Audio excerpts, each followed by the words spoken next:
Bonjour et bienvenue dans cette nouvelle vidéo d'introduction à l'économie. Aujourd'hui, on va voir la différence entre l'analyse microéconomie et l'analyse macroéconomie.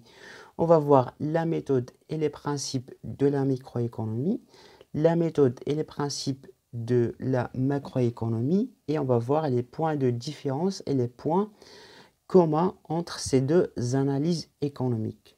Alors, pour l'analyse microéconomie, il porte sur un agent économique précis, en particulier, soit les ménages, soit les entreprises, c'est en particulier. Il s'intéresse à des données individuelles pour l'étude des comportements et les choix du consommateur et les décisions pour les entreprises ou bien les producteurs. Donc, la microéconomie étudie les concepts de chacun de ces individus. Il permet d'analyser des lois de l'offre et de la demande entre les consommateurs, bien la demande représentée par les consommateurs et l'offre représentée par les entreprises.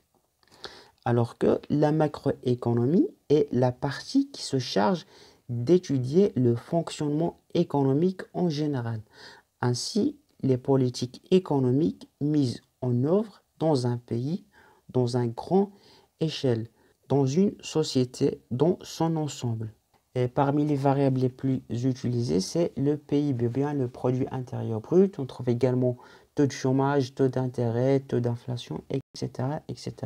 Donc, la macroéconomique est un outil d'analyse des politiques économiques des États, des organisations internationales qui étudie l'économie à travers des relations existent entre l'ensemble, bien les grands agrégats économiques, comme les revenus, les investissements, l'inflation, croissance et chômage, etc.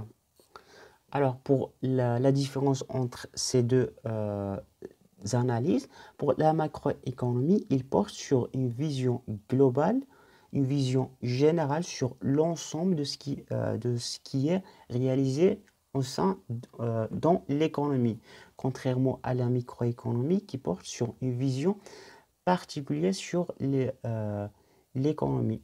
Pour la macroéconomie, il étudie des acteurs économiques globaux, c'est-à-dire dans sa globalité, contrairement à la microéconomie qui étudie des acteurs économiques individuels, par exemple les consommateurs ou bien les entreprises. La macroéconomie utilise des agrégats comme le PIB, le taux d'intérêt, le taux de croissance, le taux de chômage, l'inflation. C'est des agrégats ou bien des indicateurs économiques qui mesurent la croissance ou bien la performance de l'économie d'une manière générale. Contrairement à la microéconomie, il utilise des formules très simples ou bien des formules qui s'intéressent à des particuliers d'une manière individuelle. Par exemple, des fonctions de consommation, des fonctions de production, par exemple l'élasticité, le TMS, l'optimum, c'est des indicateurs qui nous permettent de mesurer la variation des prix, la variation de la demande de chacun, soit pour les consommateurs ou bien les producteurs. Mais malgré ces différences entre la macro et la micro sont deux branches indispensables dans l'économie.